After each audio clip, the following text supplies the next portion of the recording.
they stole their first kiss. There's been so many changes down through the years. There's been so many good things left behind. You can call me sentimental, but I really wouldn't mind if you wrap me up and send me back to 1959.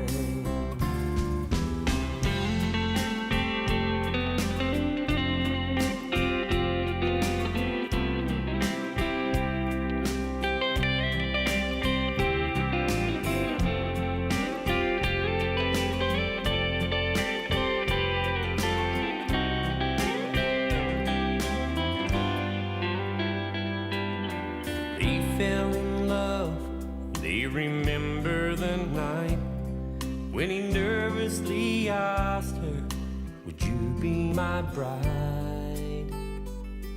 When they made that promise, till death do us part, you know that they meant it straight from the heart. There's been so many changes down through the years. There's been so many good things left behind. You can call me sentimental, but I really wouldn't mind if you wrap me up and send me back to 1959. You wrap me up and send me back to 1959.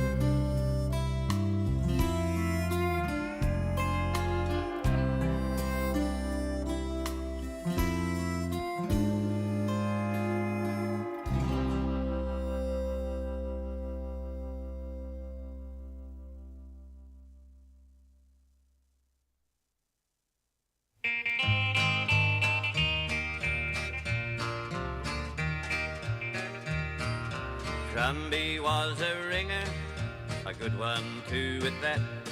He could rake and ride a twister, throw a rope and fancy flat. He could count a line, a saddle, track a man lost in the night. Trumby was a good boy, but he couldn't read or write.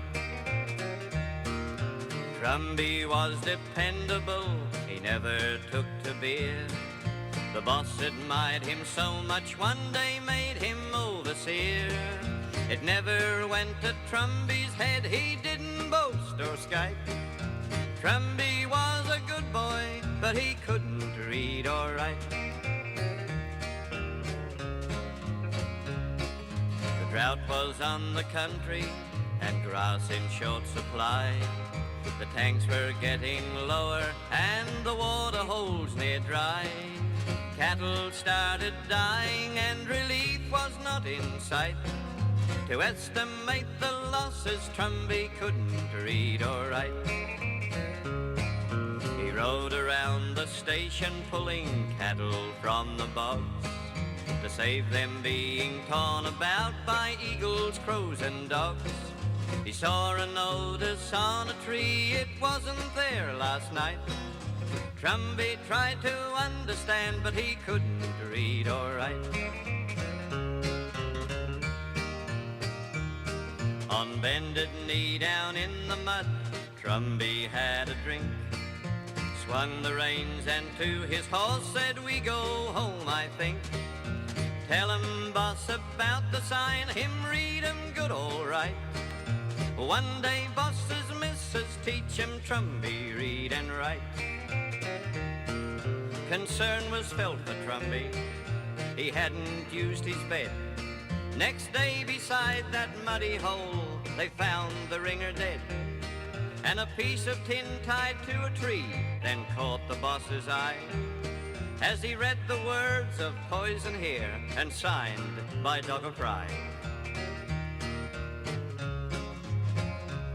Now the stock had never used that hole along that stony creek, and Trumby's bag was empty, it had frayed and sprung a leak. The dogs were there in hundreds, and the dogger in his plight told the boss he never knew poor Trumby couldn't read or write. Now Trumby was a ringer, as solid as a post. His skin was black, but his heart was white, and that's what matters most. Oft times I think how sad it is in this world with all its might, that a man like Trumby met his death 'cause he couldn't read or write. Couldn't read or write. Couldn't read or write.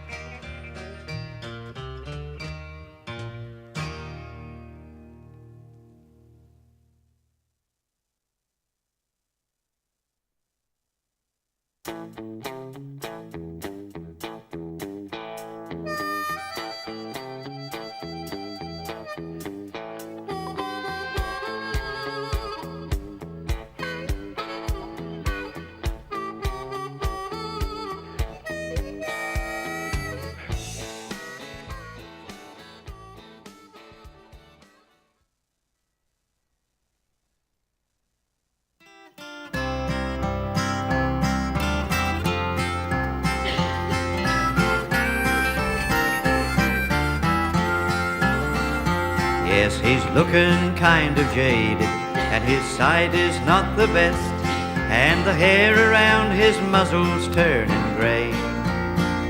He has seen 100 musters, and I think it's only fair that we leave him in the long yard here today. He was broken in the 60s, maybe 63 or 4, and never faltered, always seemed to be on hand. Never have I seen him beaten by a bullock in the bush, and at night watch he was pick of all the land. So leave him out there in the long yard, do not rush him. Leave him out there with his mate, the bully bay. Leave him there till after smoke, oh, then we'll catch him, pull his tail and turn him out today.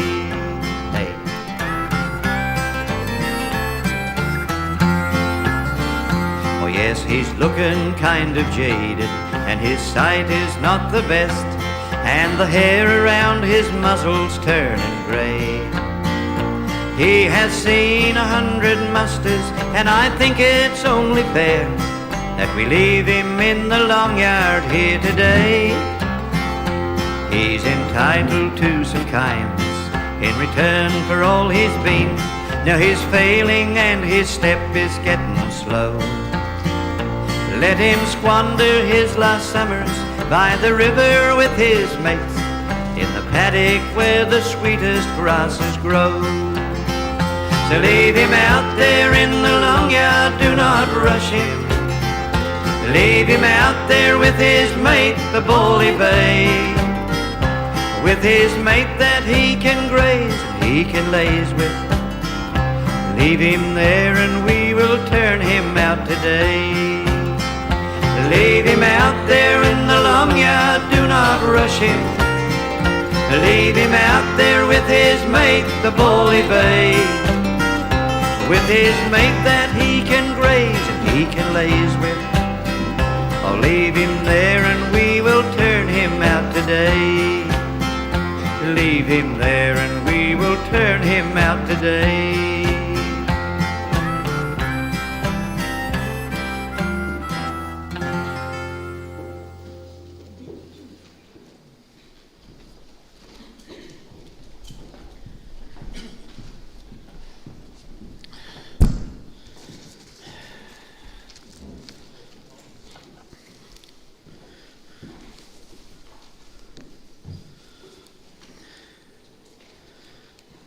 Thank you, Slim. And now, big fella, you've been turned out into the long yard for a well-deserved rest. Good morning to you all, everybody. But perhaps before I start, could I say that there are probably a dozen or so spare chairs up the front for any of you who would like to avail yourselves there instead of standing. I'll leave that up to you. I'd like to welcome you all, and as we meet to honour the life of the legend, Kevin John Regan, My name is Dudley Corbett. I am indeed honoured to be invited to lead today's farewell for this larger-than-life icon. To join with you in expressing our thanks for his life, to say goodbye to him and support each other in the loss of a much-loved man. Regs would not have wanted you to be sad, but for each of you to smile and remember the great times which you all shared together. Yeah, and there were many of those. Please feel free to continue in sharing this time of remembrance over some light refreshments at the end of our service here at Parkside, and I have no doubt that later on there will be some heavier material finding its way to your taste buds as the day goes on in remembrance of this great man. So it's not our hands that make us human, nor our legs.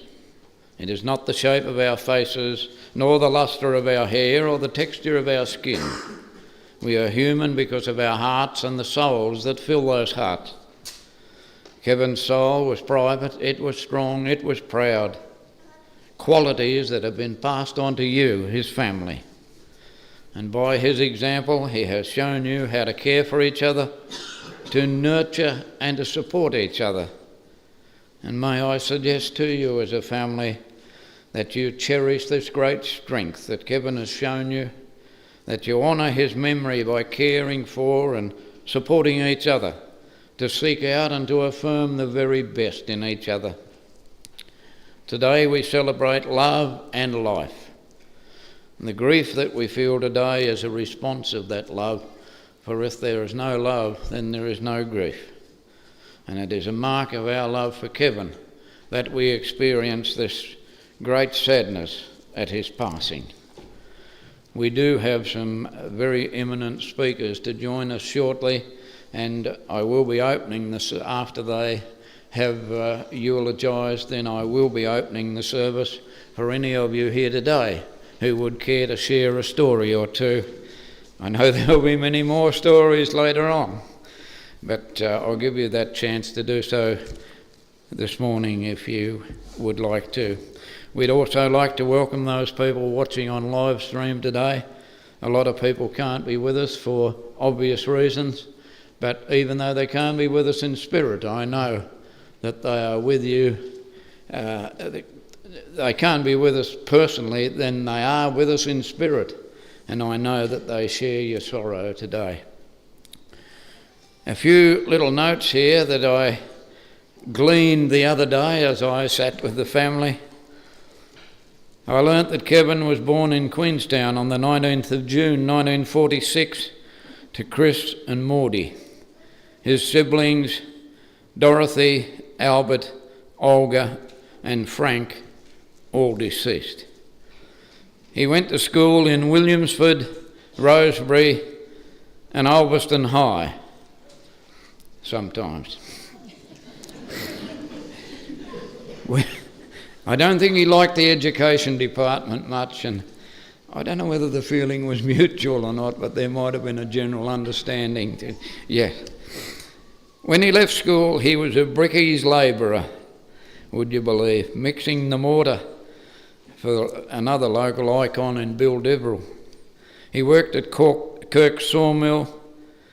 He worked at Barker's Piggery, where he drove a milk truck. A little bit more about that just a few minutes later, Julie. He worked at he was employed at AWPM. He worked at Carter and Hanson and the board mill.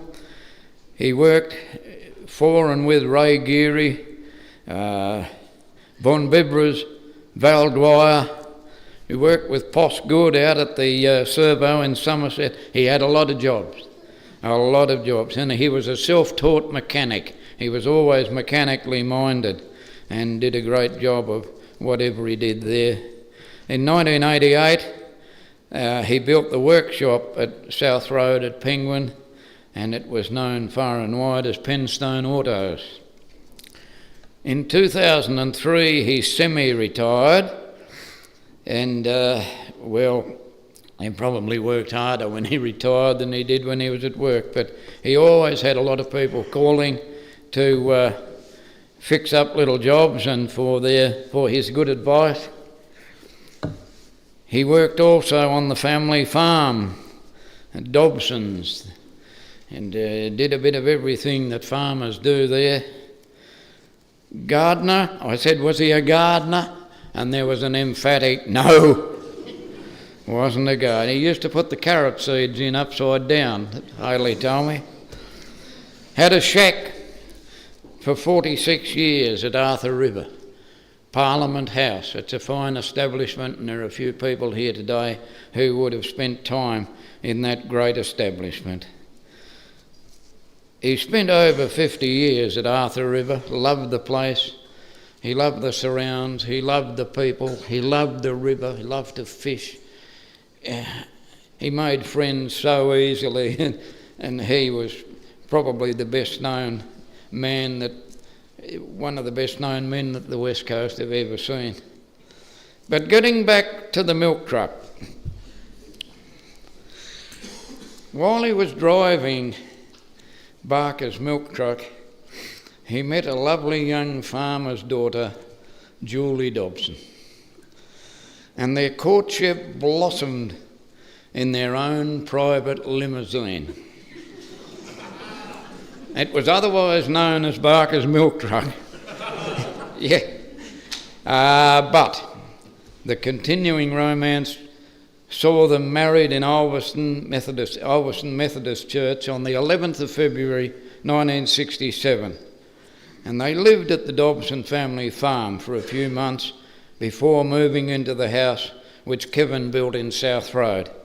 And that's been their home for the last 57 years. Kevin and Julie were blessed to welcome 4 lovely daughters, Annette, Cindy, Hayley and Teresa, into the family. And Kevin also became the very proud pop of Bryce, Josh, Maggie, Kenya and Kayla, and great-grandfather of Amali and Cleo. I'm told he could put on a rough exterior at times, but when it came to the little ones, he was the biggest softy you've ever seen. Good on you, big fella. We know, don't we? His music was country. Congratulations. He fished the Arthur River non-stop, as I told you earlier. One of his great loves in life was his time at Arthur River. He loved seafood, and he didn't mind a zinger burger every now and then. I was down at the shack with him some years ago in company with Ken Jupp, who's here today, and a bloke by the name of Rocky Hay called in and dropped a live crayfish onto the front lawn, and I reckon it was nearly as long as this desk. It was a magnificent thing. So Kevin decided that he would make a lobster mornay. Well, he did have some abalone there too that he'd found from somewhere, and we proceeded to dissect the lobster and the abalone, and Kevin made up the brew, but we were under orders not to eat any as we pulled the lobster to bits, and he made up this lobster mornay, which today is probably one of the nicest meals that I've ever tasted. Oh, I salivate thinking of it just right now. Oh, beautiful.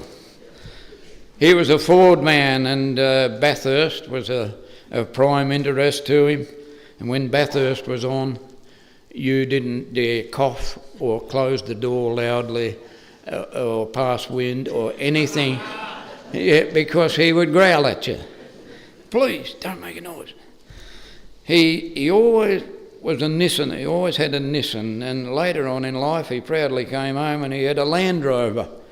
Yeah, but anyway, it was his decision, and That's the way he was, a clever man, a jack of all trades, as a lot of you people here today would know. Jack of all trades, and he was master of most of them. There wasn't much that he couldn't turn his hand to. He was a genuine friend to many, many people, and was gifted with a great command of the English language. Sometimes he had his own colourful description of a much more polite vocabulary. You would have heard Kevin in full flight. Big Kev, I'll miss you. The jokes, the fun, the laughter, the endearing friendship, the stirring. A big man with a big heart. I'll miss you, mate. We now would like to call on some family members to tell us a story or two. It's someone who knew him much better than I, and I have 4 family members on the list, and first cab off the rank is Bill.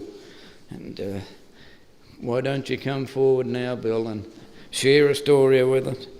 Followed, I'll give you a fair warning, followed by Kenya, Bryce and Cindy. And then I'll open the service for anyone else who would care to add a few little snippets of their association with this great man. Bill, it's all yours.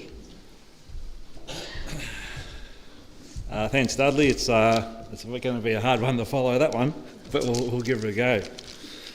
Get my paperwork sorted. I've got a few pages.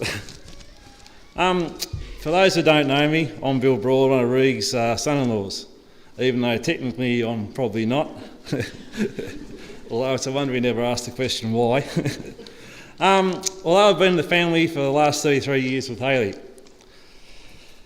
Since Kevin's passing, we have time to reflect on many, many stories. Some of these I'd like to share. You may hear some of Regan's choice words, or words grumpy or impatient come up.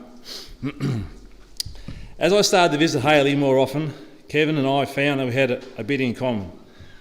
As I was doing my diesel fitting apprenticeship and had a passion for dirt bikes. After many stories of his rides down at the shack and being one of the first to ride the Sandy Cave apparently, he was always telling us about that one. This one here sticks in my mind. There must have been some dirt bike riders that come over from the mainland and went riding the tracks at Arthur River and Sandy Cape area. Kevin proceeded to tell me how fast they were, and in his words, swish, and they were gone. Anyhow, he must have been studying their riding styles. He tells me they were riding with their arse cheeks. They would move their arse cheeks to get round corners, swish, they were gone. I'm not sure if Kev put this into practice or not. Whilst we were talking about bikes, I asked him what the go was with the RM250 he had in the shed sitting on the stand.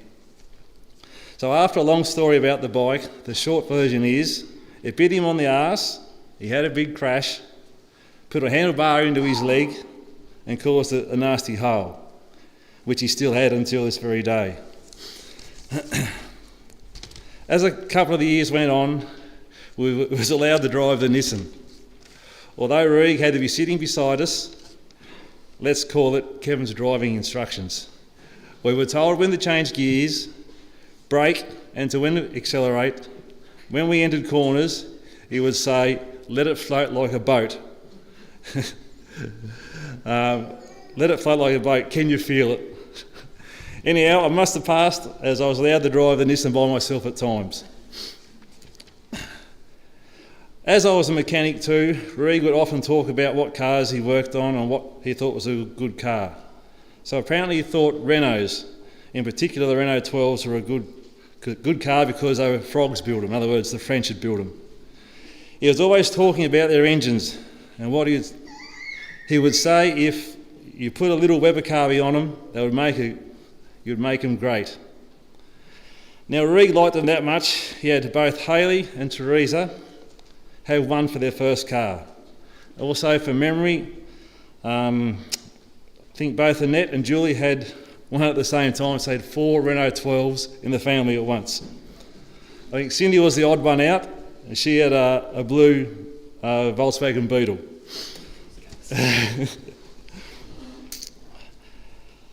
As Kevin's time was coming to an end at Penstone, car technology seemed to pass him by. With many trips down the Rob Jups to plug in the computer, he was impatient and had no time for this. As Kevin's time finished at Penstone, he started to do work along at the farm. He was buying tractors and farm implements but before they went to work, they were pulled apart to nothing, repaired, and what needed repaired and what needed repairing, repaired and reassembled. Everything was then painted red, had a custom scroll work, and the penguin on wheels sticker fitted. This story, as well as a Christmas time story, this story comes up most Christmases. When the girls were young, Kevin built a swing set in the shed at home. Come Christmas Eve, you know what happened, the swing set wouldn't come out of the shed. He had to cut the swing in half and remove it from the shed and weld it back up and repaint it. The girls went outside Christmas Day to see what Santa left them, a swing set with wet paint. So you can imagine what happened to the wet paint. There would be many, many stories about the shack, trips to the shack, buggies, four-wheel drive and fishing stories, lots. The shack was his pride and joy, and it took priority over the house at Penguin. Penguin never had much done to it, so everything was done at the shack. I've picked a couple of stories from the shack. Obviously there's many. This one here sticks to my mind because a lot of people have asked me about it, and it is true. So Michael Lewis had the shack next door, and over the years they become very good friends. They used to have a generator which powered both shacks. Now the shed that the generator sat in was in the middle of the boundary line. This was all good until Michael Lewis decided to sell it. It might have been, I don't know, the second or first owner or third owner, I'm not sure what happened, after Michael sold it. When Kevin would go to the shack, the next door neighbour would be using the clothesline and had clothes hanging on it. Kevin asked her, or maybe he told her, to stop putting the clothes on the line, but she kept doing it. So next job was to put a boundary fence up to stop the clothes from hanging on the line. The neighbour wasn't done there. She started complaining about the generator noise. Kevin said a few choice words, which you could well imagine. Next minute, he had the chainsaw out, cut the shed in half, bricked up the wall in the shed as part of the boundary fence that went through the shed to stop the noise.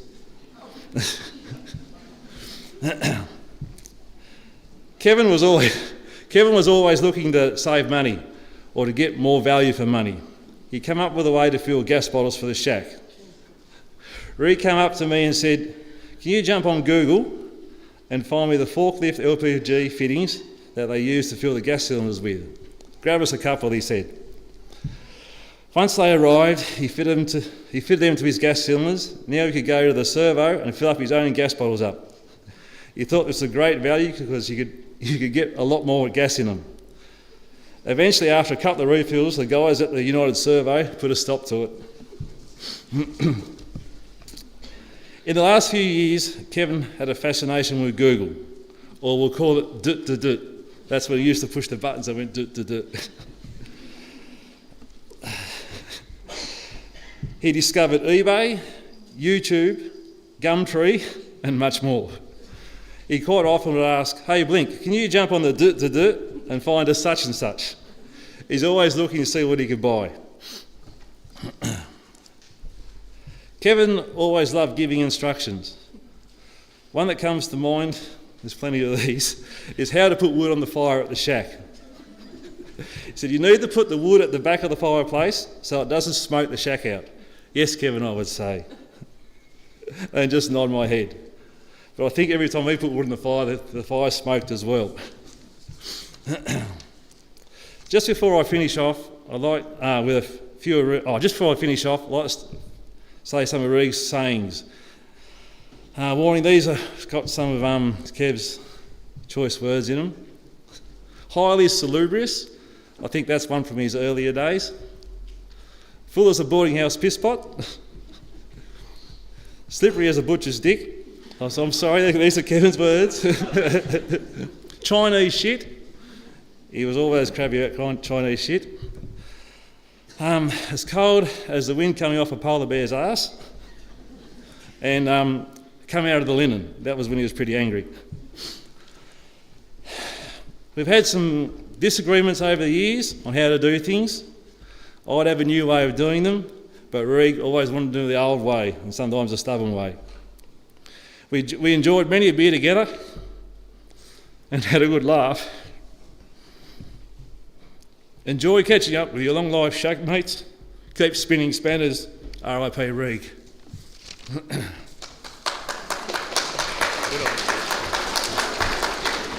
Yeah. Thank you, Bill, for that short resume. Now, Kenya, Bryce and Cindy, I don't know whether you're coming up one at a time or whether you're all coming up together to give each other strength or... No, Kenya said, I can do it on my own. Regan would be proud of you. Kenya, it's all yours. Thank you. Hi everyone, I'm Kenya, one of Kevin's granddaughters. Right, deep breath, away we go. Right, our Pop, he loved a good yarn. He was a good fella, sometimes a bit short and grumpy, but most of the time loved a laugh and a story. For anyone that knows our Pop would know how passionate he was about moccasins. For those of you who don't, I'm going to give you a few pieces of Pop's advice when purchasing moccasins. Number 1, they must have a thick sole so you can't feel the gravel through them. Number 2, have a high back so your heel doesn't slip out.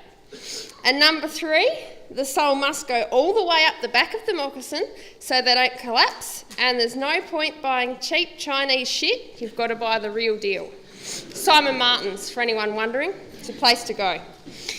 Now this conversation was had every time Pop bought new slippers and for a few weeks after purchasing them. I might also add he wasn't ashamed of wearing them out in public either, much to our disgust. He did, after a while. Nan had him a going out pair, so that was better. But anyway, when I first met Aaron and introduced him to Nan and Pop, Pop had all these weird names for poor Aaron, some of which included Squirrel, Sport, Ferret, Boy, Doris, that's just to name a few. Still to this day, I don't know if he just couldn't remember his name or what the reason was behind it. Now our Pop, he was pretty strong-willed, as all of you would be very aware. On one occasion we were at the shack, Aaron was sharpening Pop's chain for his chainsaw. Keeping in mind, Aaron's a small engine mechanic by trade and works on this kind of gear daily. Pop explained to Aaron he was doing it all wrong and he had to do it his way and insisted Aaron use this special fang-dangle tool, which Aaron went along with and used, of course, even if it did take 3 times longer than what it would have done if Aaron had have done it his way. Another one of Pop's mechanical crack-ups. Pop explained, Aaron, I need you to rebuild this chainsaw for me. It's a spare for the shack. I've got 3 already down there, but I need another one in case the others have issues. This was a common theme at the Arthur River. So Aaron obligingly rebuilt and fixed the saw for Pop. It was a spare for the spare that was a spare for his other spare for his big chainsaw in case he had issues. Anyway, it kept him happy and that's all that matters. Everything at the shack was the best of the best and he always had a spare. At home was a different story though, wasn't it, Nan? The Arthur River, Nan and Pop's second home, a place we all love and adore and have so many special memories there, from cutting wood, shark fishing, lighting fires and driving around looking for wildlife. It was a place where we could be free, a little bit naughty and get away with it and feel so loved by our special Nan and Pop. Our Pop, he loved to fish, always had a neck warmer wrap around his eyes and an orange high-vis hat on. If you've ever seen Pop in a boat, you know exactly what I mean. Growing up as grandkids, we would spend the school holidays at the Arthur River with Nan and Pop, and we would go fishing at least once a day, if not twice. We would fish until our arms dropped off. That's when the fish were biting. If we'd been in the river 10 minutes and not caught a fish, Pop would look around and say, "She's no good, kid, we'll eat in, I reckon." Bloody fish hadn't even had a chance to take the lure at this point. But Pop loved taking us fishing, seeing the look on our faces when we reel in 2 fish at a time over and over again. Although Pop did used to get slightly, I'm going to call it flustered, when fishing, a few of those choice words that we've discussed today. If you've ever been in a boat with our Pop, you'll know exactly what I mean. He said it as it was and never sugarcoated it.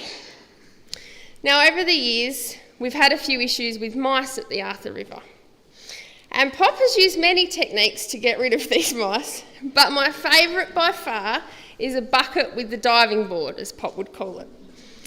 It was a bucket full of water and a ramp up the side, which I think he bought off the dirt, maybe. Anyway, with a little bit of peanut butter. Not too much, but just enough. Now, anytime anyone went to the shack, they'd have to check the bucket and report straight back to Pop. If not, he'd be on the blower within 10 minutes.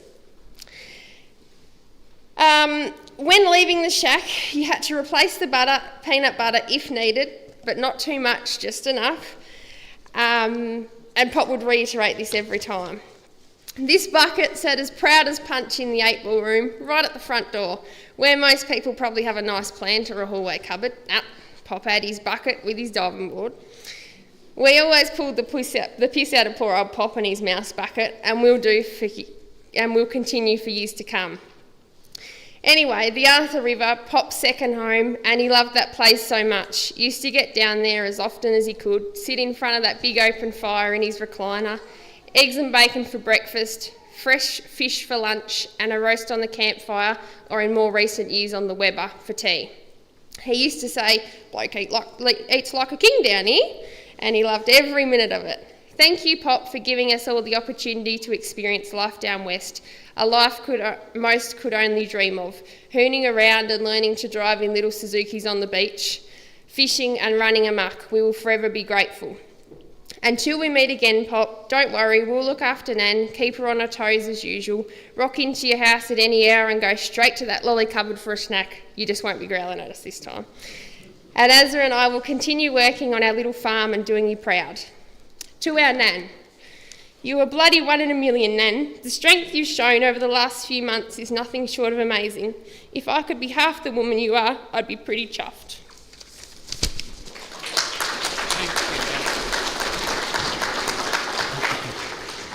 Another magnificent tribute, and it's a very emotional day for the family, and they're doing Kevin proud today. Great stuff from both of you, and now I'd like to call on Bryce, who no doubt has some stuff to tell us, and he's bringing the troops with him for a bit of support. Over to you, good people. Hi everyone, my name's Taylor. I'm Bryce's wife and have been a very lucky member of this family for the last 12 years. I've got a little bit here written down that Bryce has put together that I'm saying on Bryce's behalf. When I was a kid, I always thought my Pop was grumpy, somewhat of a straight shooter. I guess you say, as I got older, he was still grumpy, and I started to understand why he was the way he was. When I was younger, I sort of followed from a distance, trying to watch and learn. From a young age, all I wanted was to be a mechanic just like my Pop. As much as he tried to talk me out of it, it has always been amazing to me the way he always seems to be able to make or fix anything from not much. He could fix anything with wheels or even without, build a fence or a shed with no plans, plumbing and electrical, paint, weld, you name it, he could do it. School holidays would come around, we'd load all our motorbikes up and we'd be gone to the Arthur River for the whole holidays, whether that was for 2 weeks, Boxing Day through to late January. We learnt to drive at a young age with help of Mum and Dad, Nan and Pop, even if Pop would get grumpy as you let the clutch out too fast and you'd stall the car and you'd be a dickhead for about 20 seconds until he got over it. Looking back, my brother was 10 and I was 12, driving around on our own down Arthur River. We thought we were made in a ute that Pop had built out of 3 different vehicles called the Little Listen, hauling gravel, wood for miles, not hurting anything or anyone. We'd be out from sunrise till sundown. It must have cost a small fortune in fuel I guess luckily 20 years ago fuel was a lot cheaper than it is nowadays. As I've gotten older, I guess I've become more understanding of how Pop is wired and figured out we weren't all that different and that the Regan temper runs strong. And when we want something done, it's a matter of urgency and we want it done now. My relationship with Pop seemed to build as I've shown him maybe I was actually paying attention, all those years doing different things, but I could also do things differently and easier than we'd done in the past. Using all those skills I've learnt to better myself in life, it killed him having to ask him the last 18 months for help. He's had to sit back and have us help with cutting firewood and some simple jobs that he just couldn't do anymore. So my wife Tay and I would use much of our time down the west coast cutting as much firewood as possible in our short weekend trips. But there was always time for eggs and bacon breakfast and a cold wild turkey can when the ute and trailer were full. I can stand here and talk all day about some funny stuff that's happened in my life with Pop. I know most of you guys would all be the same, but he had the final laugh on the last day when Mum, Auntie Hayley and Nan and I was taking turns holding him up on the edge of the bed. He threw his arm out and managed to smack me right in the groin, almost knocking me to my knees. I know somewhere in there Regs was laughing his head off. Pop was my hero in life, and I'm so grateful for the lifetime of memories I have with him in it.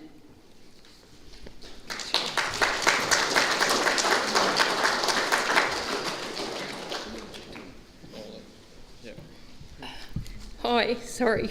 For those who don't know me, I'm Cindy. I'm the second eldest daughter. Sorry, bear with me. Thanks to everybody for joining us today. Some of you have travelled such a long way to be here. Thank you for all the phone calls, the flowers, the cards, the visits. And to Mum and Dad's amazing neighbours, Eddie, Christine, Dudley, Annie, Ken, Jupp and Cass, to just name a few. A huge thank you to Mum for allowing Dad's wish to come true, to stay home till the end. It hasn't been an easy time, but Mum, you have been amazing.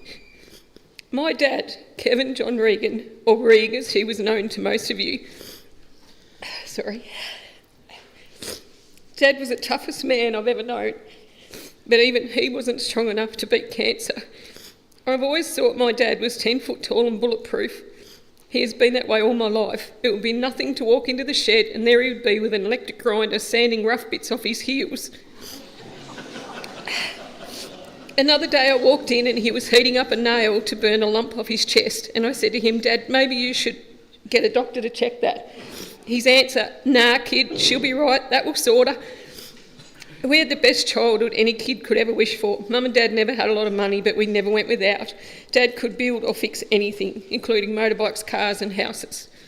We lived on South Road all our lives. Mum and Dad have lived in the same house for 57 years. Dad built our house. We had the best neighbours ever. Haywards next door and McCaskill's over the road. Over the years they have become like family. We spent 50% of our childhood at the West Coast. Originally we used to stay at Rocky Hayes' shack at sundown.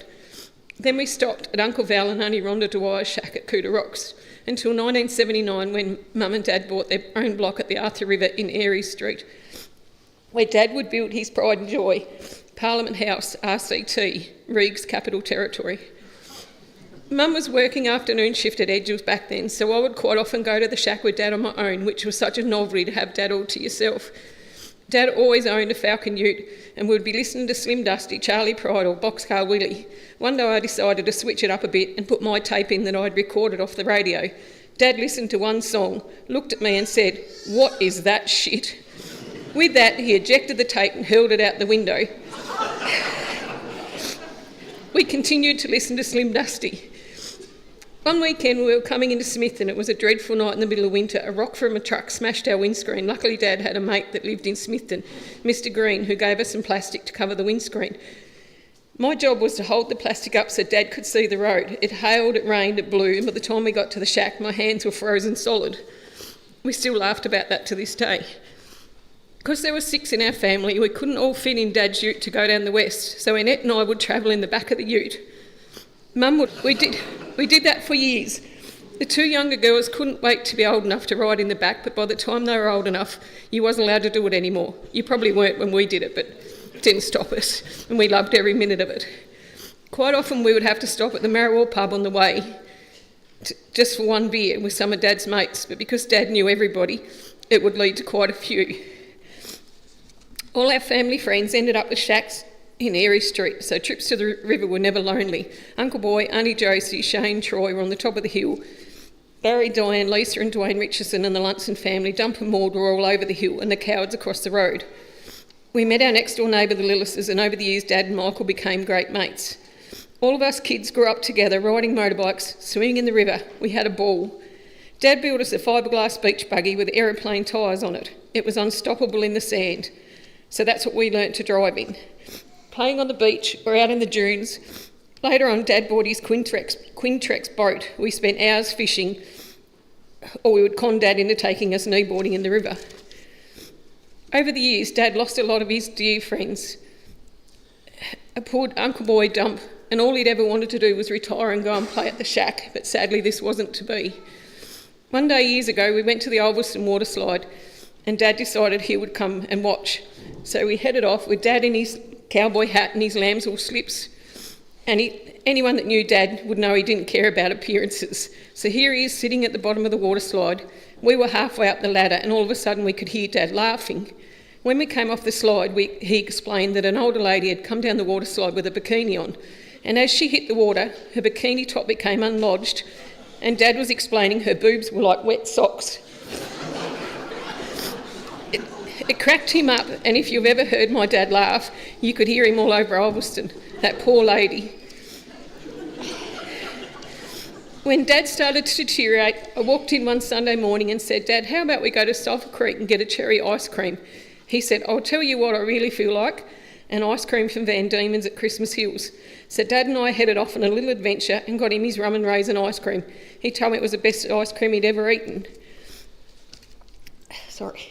When Kent and I had our two boys, Bryce and Josh, Dad was in his element, either taking them to the shack or farming from the time they could walk.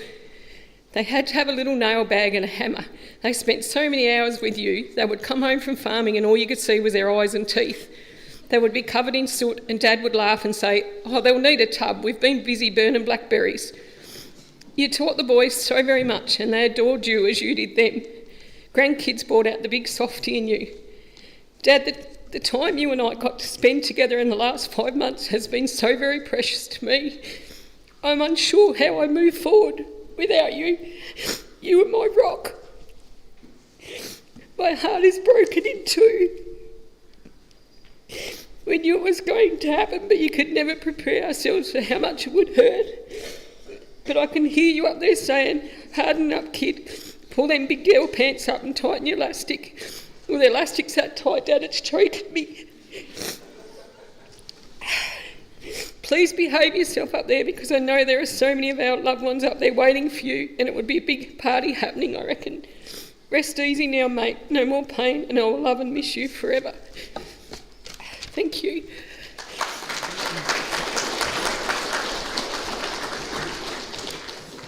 Yes, I know we've applauded them individually, but what a great team effort from the family, and I would ask for another reverent round of applause and congratulations. Yeah.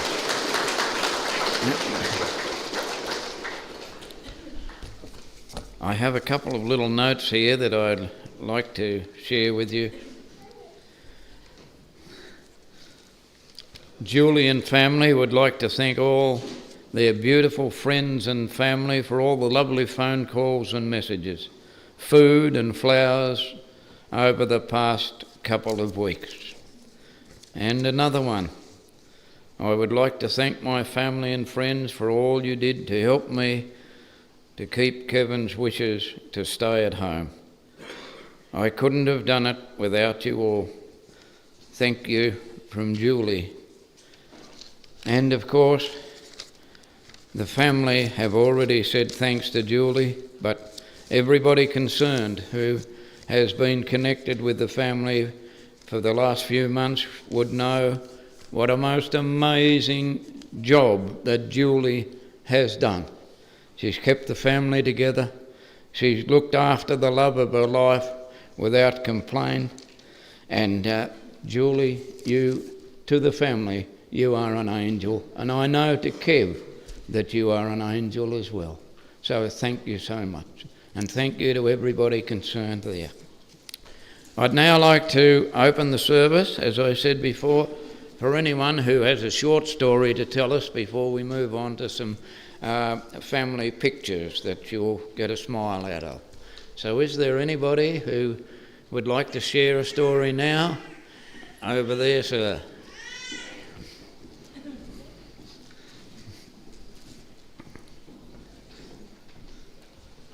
It's all yours, Danny. Hello, my name's Danny Dwyer. Our family have had a very close relationship with the Regans over the years. I first got to know Reg when he was working at the sawmill, I think it was, down River Road, and Barry Richardson and Rev and Grund. We used to go motorcycle riding up in the Aldina pine plantation, and those guys, I'll tell you what, they used to ride big motorbikes and they could just ride. We were in awe, and especially with Reg's great mate Rev, who only had a couple of fingers, I think it was, to grab hold of the throttle. We were actually amazed. We had some great times down at the shack back in the days when we were in Rocky's place. Some great rides down there. One of the funniest stories that I would like to share with you took place in the service centre at South Burnie when Dad had the Renault dealership there. I had my HR Holden panel van up on the hoist, and I was with my great mate Peter Dixon.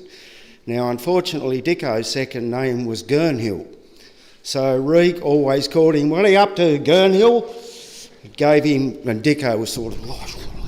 Anyway, we had the car up on the hoist, my van on the hoist one day, and Reg was servicing a Renault, and Dicko always used to wear a T-shirt under his nice bloody check, the check shirts that we all used to wear.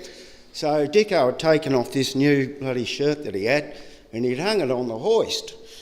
And while working away underneath there, and then we finished, then Dicko goes, "Where's me bloody shirt?" And Reg goes, "Well, it's over there." He said, "What do you mean it's over there?" He said, "Well, I thought it was a rag, so I just finished servicing that car, and I've wiped my hands on it."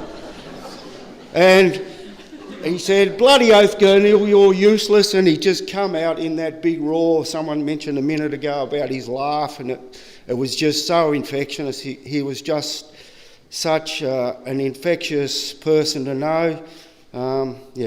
So I'd like to say farewell, Reg. Thank you.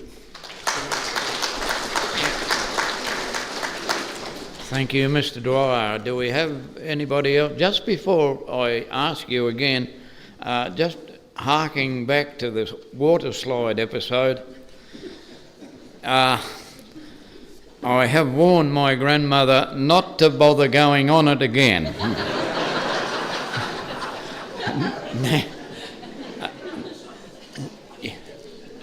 Yes, sir. We have another gentleman who would like to share something with us. It's all yours, sir. Yeah, many are the stories, and many will be told a little bit later on around the convivial cup of tea and various other beverages. There you are, sir. I'm amazed that he identified me as a gentleman. I'm not quite sure that that's true. I'm Michael Lillis. Leo Sheehan rang me up and said, "Got a mate, wants a block down the Arthur River. You got one there. It won't give you any trouble. He's a lovely bloke." So that's how I met Reg for the shack purposes, but I had a Renault and I used to take it into Val de Wires, and Reg was a thin bloke like me with long hair, and of course we both lost our hair, and he didn't necessarily lose his weight, but I certainly lost mine. But he was a wonderful neighbour. I had my shack for 26 years. We never had a harsh word. The generator was built right on the boundary so that we had half of it each. There was never a problem. And I'm sorry that the woman who bought it, I knew her.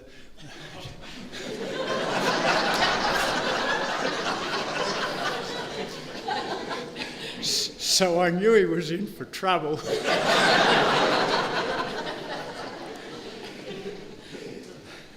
That family worked me to death on 5 blocks of land down at Strawn. And the old man, my father, said, "You'll never get the title to it, you'll never get the title." It's one of those West Coast titles where they hand over the title, no paperwork and no stamp duty, and it just goes on forever.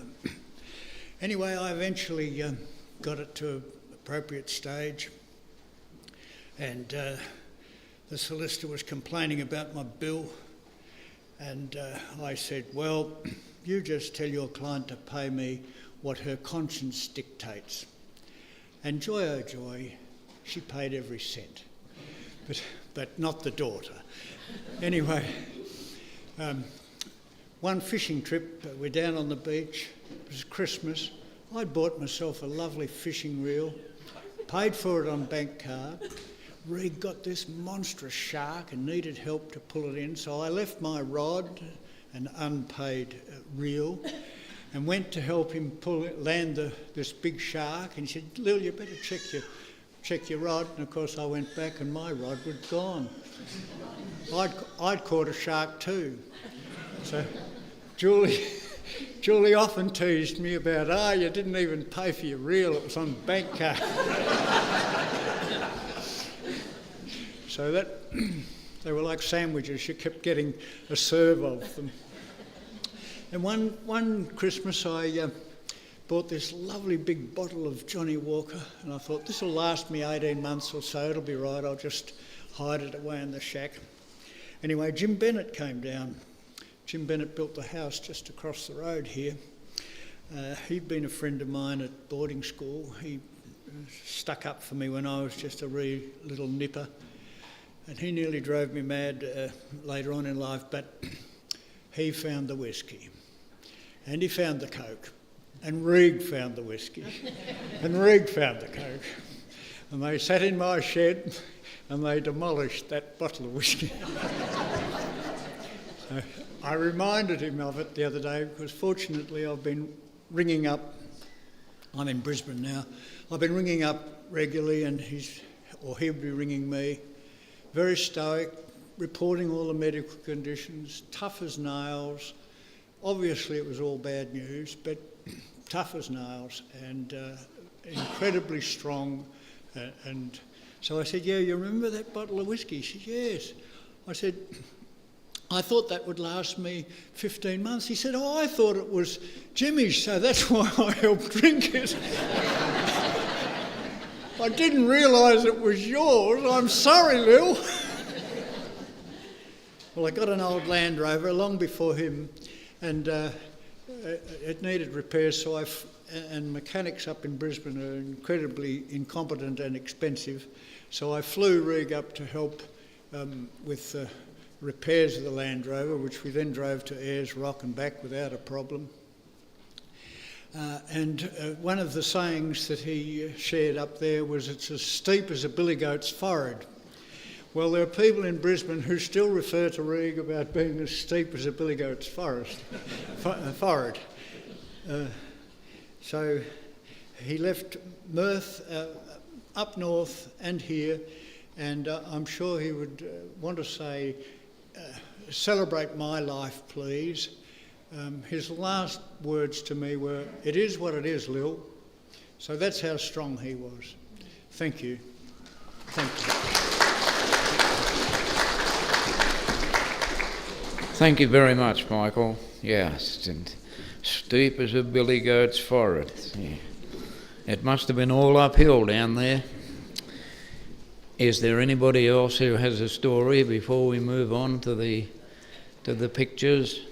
It doesn't look like it, but there'll be many stories relayed later on as you share precious memories with each other. But right now, we'll sit back for a couple of moments and we'll have a look at some treasured family photographs that the family have decided to share with us, and there'll be many a laugh, I'm sure, when the photos go through. So stand by, listen to some of Reg's favourite music and some of his favourite memories in photographs.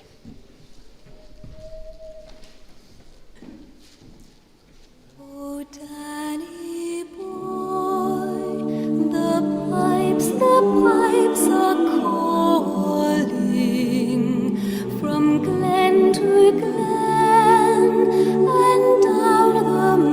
mountainside. The summer's gone and all the roses falling. It's you must go and I must bide. But come ye back when summer's in the meadow, or when the valley's hushed and white with snow. It's I'll be here in sunshine or in shadow. Oh, Danny boy, I love you so.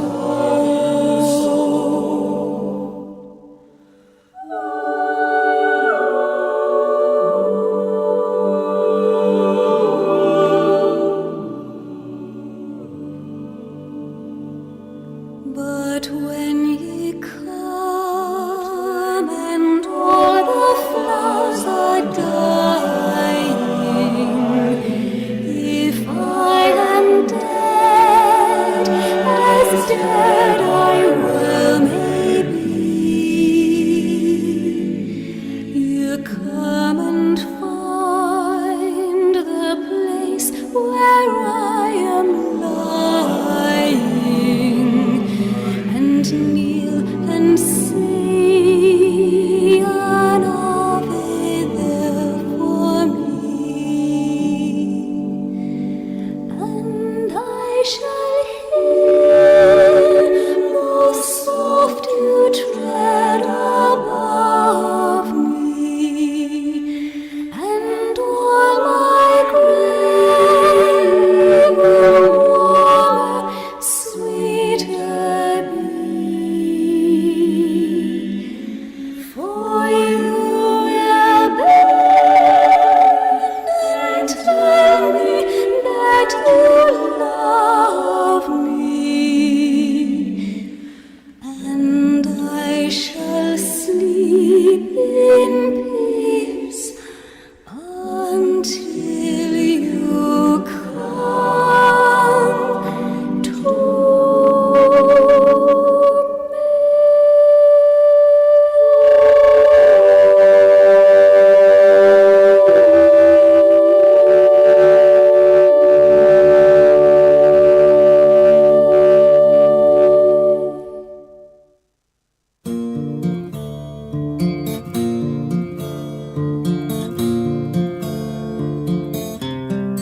Hey, true blue, don't say you've gone. Say you've knocked off for a smoko, and you'll be back later on. Hey, true blue, hey, true blue, give it to me straight, face to face. Are you really disappearing? Just another dying race. Hey, true blue,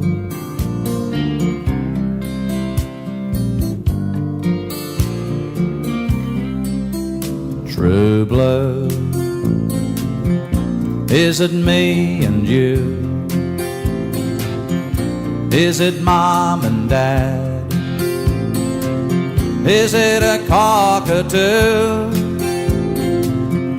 Is it standing by your mate when he's in a fight? Or just Vegemite? True blue, I'm asking you. Hey, true blue, can you bear the load?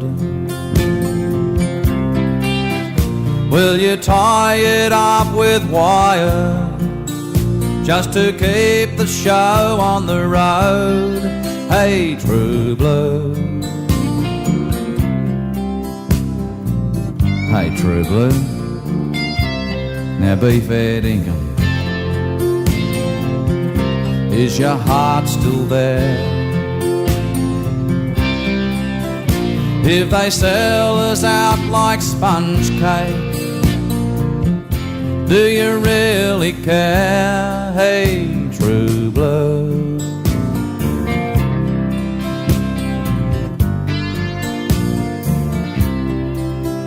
True blue. Is it me and you? Is it mom and dad? Is it a cockatoo? Is it standing by your mate when she's in a fight? Or just Vegemite? True blue, I'm asking you. True blue, is it me and you? Is it mom and dad? Is it a cockatoo? Is it standing by your mate when he's in a fight? Or just Vegemite? True blue.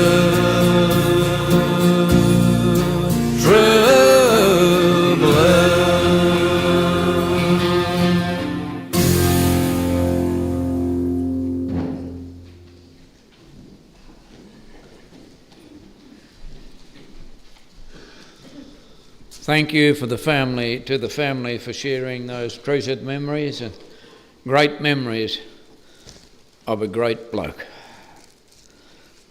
There is a beautiful poem in today's service sheet called A Fisherman's Prayer. I'd like to share that with you. Our Father above the water, hallowed be thy name. Thy rain will come, thy rivers run on earth as they do in heaven. Give us this day our daily fish, and forgive us our excess limit, as we forgive those who set the limit. Lead us not into rough water, but deliver us at the end of the season. Yours in the river, the lake, and the fishing glory forever and ever. Amen. And I think, as a mark of respect to most of our upbringing anyway, the family would like included the Lord's Prayer, the respectful version. Our Father, who art in heaven, hallowed be thy name. Thy kingdom come, thy will be done on earth as it is in heaven. Give us this day our daily bread, and forgive us our trespasses as we forgive those who trespass against us. And lead us not into temptation, but deliver us from evil. For thine is the kingdom, the power and the glory, forever and ever. Amen. So in grief at his passing, but in gratitude for his life, today we have gathered to say a farewell to the legend and to thank him for the privilege of being numbered amongst those who grieve. May you all find comfort, richness and example in your many memories. May you find strength and support in your love for one another. And may you find peace in your hearts. Before we come to the very final part of today's service, I would like to offer again my personal sympathy to Julie and the family, to thank you for the great honour that you paid me in allowing me to help say farewell to a good mate, a good bloke, and a good bloke to many, many people. Thank you so much. So we have now reached that part of our service we call the committal, where we commit Kevin to the next stage of his journey. These then are the last rites in the natural life of Mr. Kevin John Regan. We have met to pay tribute and to say farewell, so tenderly and reverently we commit Kevin for cremation, earth to earth, ashes to ashes, dust to dust, grateful for the life that has been lived and for all that life has meant to each and every one of us. We now leave Kevin in peace, and with the greatest of respect, we bid him farewell. You were a good man to many people, Kevin, gone but not forgotten, gone but never apart, for we are blessed with memories held deeply within our hearts. Thanks for a million wonderful memories, Regs. Farewell. And may you, excuse me, and may you forever rest in peace. Thank you, ladies and gentlemen. We have some tributes there. No, we'll do that later on. Could I now ask you all to stand as we commence to say farewell to our dear friend. Thank you.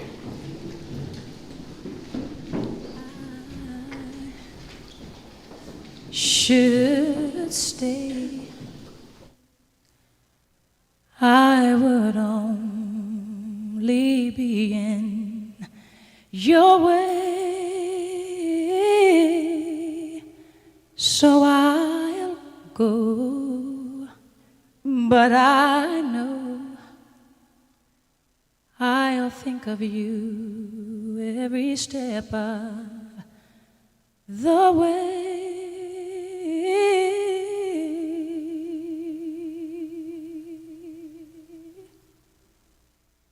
And I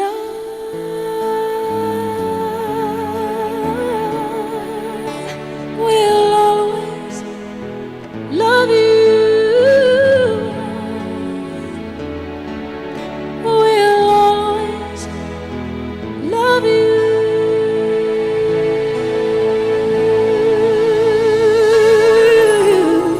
You, my darling, you.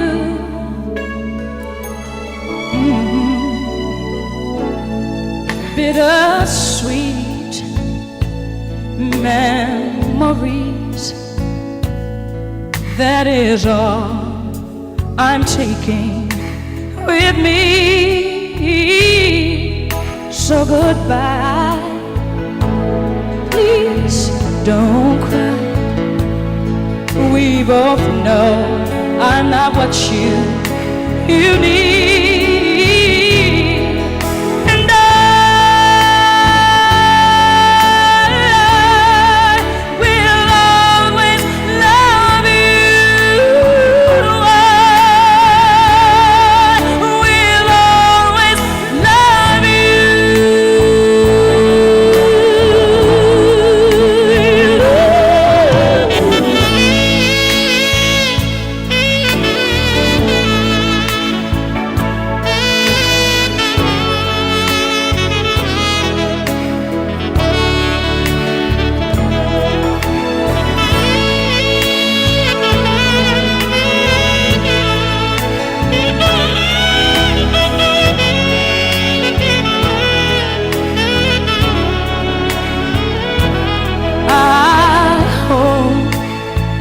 Life treats you kind, and I hope you have all you dreamed of.